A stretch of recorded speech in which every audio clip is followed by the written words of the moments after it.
Esta palestra que você vai assistir agora foi ministrada por mim no primeiro ProsaPet, Programa da Saúde e Adestramento PET, que ocorreu em dezembro de 2014. Como ela possui 40 minutos de duração, dividi ela em 4 partes, para que você possa assisti-la no seu ritmo.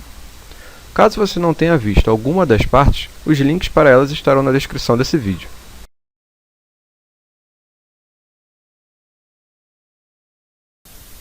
Então, mas por que os cães e gatos hoje em dia estão tendo mais câncer do que antigamente? Como eu estava dizendo, tá? Cada vez mais na rotina veterinária a gente atende animais aí com mais de 10 anos de idade. Então, na minha rotina, por exemplo, chegam de 12, 13, 14. Eu estou com o animal agora com 15, que vai fazer 16 anos.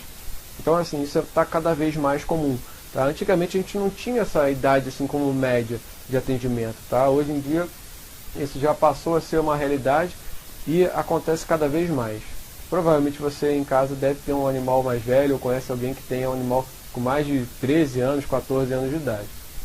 Bom, junto a isso, o que vai acontecer? Somam-se todas aquelas doenças relacionadas à idade, que começam a se tornar mais frequentes e o câncer é uma delas. Ou seja, o animal começa a ficar cardiopata, ele começa a ter problemas nos rins, entendeu? Então, assim, isso tudo são inflamações e essas inflamações favorecem o surgimento de uma alteração do DNA, consequentemente do câncer. E é óbvio, como eu disse no início, vivendo mais, os cachorros aumentam a chance de eles terem uma mutação nesse DNA, das suas células, e ficam, obviamente, mais expostos aos fatores de risco. A expectativa de vida dos cães e gatos aumentou muito. Por quê? Como eu estava dizendo, a alimentação é um fator primordial aqui. A gente tem hoje em dia as rações muito mais balanceadas e feitas especificamente, até rações específicas para determinadas raças, tá? Para a idade, para a cadela gestante, para o filhote, para o cão idoso, para aquele cão mais sedentário, para o cão obeso, para o cão que precisa fazer dieta. E tem as rações específicas, inclusive, para animais que apresentam alguma determinada doença. Entendeu? Tem rações cardíacas, para o animal que tem problema cardíaco, tem rações chamadas de renal, que são aquelas para o paciente que tem problema nos rins. Então a gente sabe que hoje a alimentação ela está muito melhor, a qualidade está muito melhor. É claro que tem rações de péssima qualidade, a gente tem que evitar isso. Mas se a gente partir para um pressuposto que existem, as rações hoje em dia estão muito melhores, isso com certeza melhorou e está aumentando a qualidade de vida desses animais. Outro ponto super importante aqui também é a medicina veterinária preventiva. A gente sabe que hoje em dia a gente fazendo as vacinações, levando os proprietários, no caso, levando o animal ao veterinário com mais frequência, a gente consegue estar prevendo doenças, e fazendo exames periódicos, e com isso a gente consegue pegar essas doenças no início e com isso o tratamento fica muito mais fácil, muito melhor e a chance de sucesso é muito maior também. Aqui eu quero ressaltar, eu já falei, mas eu quero ressaltar a questão dos donos. Tá? Os donos hoje, você aí que está me olhando, se você está aqui assistindo essa palestra agora é porque você gosta muito do seu animal, você não iria estar aqui, entre aspas, perdendo o seu tempo, me vendo aqui falar sobre isso, se você não gostasse do seu animal, se você não tem preocupação com ele, você está querendo aprender mais. Tá? Então você está aqui, eu te dou até os parabéns por você estar me acompanhando agora nesse momento. Tá? Então essa é a questão dos donos mais atentos. Os donos, hoje em dia, qualquer coisa, assim, o animal espirrou, saiu uma secreção, ele já está levando no veterinário. Isso é muito bom, tá? Isso é muito bom para o animal, porque o animal não fala. Então ele vai se expressar de alguma maneira. Ou ele vai ficar mais quieto, ou ele vai diminuir o seu apetite. E o dono tem que estar atento a esses sinais e levar logo o seu animal ao veterinário. Os meios diagnósticos hoje em dia também estão cada vez mais evoluídos. Agora a gente já tem presença de tomografia, ressonância magnética em São Paulo já tem. Então com isso a gente consegue diagnosticar muito mais esses pacientes. Porque antigamente aquele animal morria e ninguém sabia por quê e falava simplesmente que ele morreu de velho. Mas aí não sabia se ele morreu por um problema cardíaco, não sabia se ele morreu por um câncer. Então hoje em dia a gente consegue diagnosticar isso. E consequentemente, diagnosticando mais, você aumenta a incidência de casos de câncer. Porque você está vendo, você está diagnosticando mais e isso aumenta. Então isso também tem que ser levado em consideração. E como é feito o diagnóstico de câncer em um animal? Tá? O diagnóstico ele vai começar desde a consulta, ou seja, o veterinário ele vai examinar o paciente, vai fazer um histórico, vai te fazer várias perguntas, vai te ouvir bastante falar do seu animal, o que está acontecendo com ele, quais foram as alterações que tiveram nos últimos dias, nos últimos meses, se teve alguma coisa que te chamou mais atenção. Ele vai fazer um exame físico detalhadamente, ele vai aferir a temperatura, vai auscultar o seu animal, vai palpar o seu animal inteiro. Ele pode pedir para você realizar exames complementares, ou seja, né, você fazer um exame de sangue no seu animal, um exame de imagem, tá, como exames de histopatológico também, para você diagnosticar e fechar aquele tipo de tumor.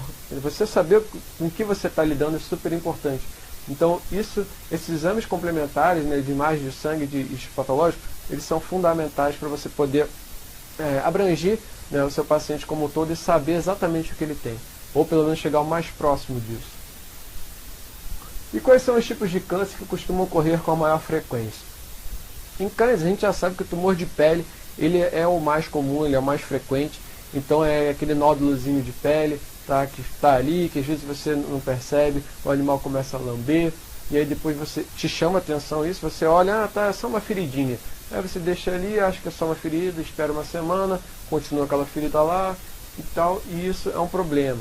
Tá? Esses nódulos de pele que aumentam, que crescem, você tem que estar atento e levar logo no veterinário. Não esperar chegar a 10 centímetros de tamanho para levar e falar que aconteceu ontem. Então você tem que estar atento a isso. Tumores de mama em cadelas também são muito frequentes. Na minha rotina, quase quando eu estava fazendo meu mestrado, toda semana tinha uns 5 pacientes com tumor de mama na UF. Eu acredito que hoje em dia ainda continue com essa frequência alta, porque é bastante comum. E o terceiro tumor mais acomete os cães, né, são os sistemas hematopoéticos, ou seja, principalmente os linfomas. Já nos gatos é o contrário. Nos gatos o tumor que mais acomete são as leucemias. Né? Quem nunca ouviu falar de um gato felv positivo? Tá? E os tumores de pele vêm em segundo lugar, no caso dos gatos. Quais são os tratamentos oncológicos hoje disponíveis na medicina veterinária? Então a gente tem como eleição, né, o primeiro deles é a cirurgia. Por quê? É na cirurgia que você vai conseguir retirar essa massa, né, esse tumor. Então você tira essa massa e vai mandar esse material para fazer o exame chamado de histopatologia, que é o que vai dizer para a gente o que a gente está lidando, se é uma tumoração benigna, se é uma tumoração maligna, ou seja, um câncer, ou até mesmo se é só um processo inflamatório crônico que estava ali já há algum tempo. A quimioterapia normalmente ela vem associada a esse tratamento cirúrgico. Ou a gente faz ela antes, ou o que é o mais comum, a gente faz depois da quimioterapia, depois da cirurgia, principalmente para você evitar a presença de metástase, ou se já tiver metástase, para você tentar reduzir a chance de que isso aumente e que ele se espalhe mais ainda. A radioterapia hoje, alguns centros, algumas cidades maiores como Rio de Janeiro e São Paulo já existem, tá? Então a gente tem a possibilidade de estar tendo mais uma forma de tratamento para esses pacientes, mas é um tipo de tratamento local, ele não é sistêmico, então ele também serve como ou uma primeira opção ou uma segunda opção no caso de você já ter feito uma cirurgia e querer melhorar a chance de sobrevida desse animal. As outras opções que a gente tem aqui, mas eu não vou ficar entrando em detalhes, mas tem a criocirurgia, eletroquimioterapia, eletroterapia, terapia fotodinâmica. É só para vocês verem a quantidade de opções que a gente tem de tratamento hoje em dia. Então, não é mais aquela situação de tipo, meu animal está com câncer e ele está morto. Não é assim. A gente já tem opções melhores hoje em dia de tratamento. Mas todos os tumores são operáveis? A maioria deles sim. Acontece que alguns não têm indicação cirúrgica. Por quê? Ou pelo fato deles serem sistêmicos, como o caso do linfoma, tá? Que é um tipo de tumor que pega todo o organismo do animal. Então não tem uma parte para você operar em si, no caso do linfoma multicêntrico. E no caso do TVT, porque o TVT ele responde muito bem à quimioterapia, é o tumor venéreo transmissível. Ele responde muito bem à quimioterapia, então você não precisa nem operar esse paciente, na maioria das vezes. É claro que algumas vezes vai ser necessária a cirurgia, mas a primeira opção no caso do TVT é a quimioterapia. E para a sorte dos animais, o que eu digo assim, é que eles não sabem que eles estão com câncer. Então o fator psicológico deles, o sistema imune deles não fica abatido por conta disso.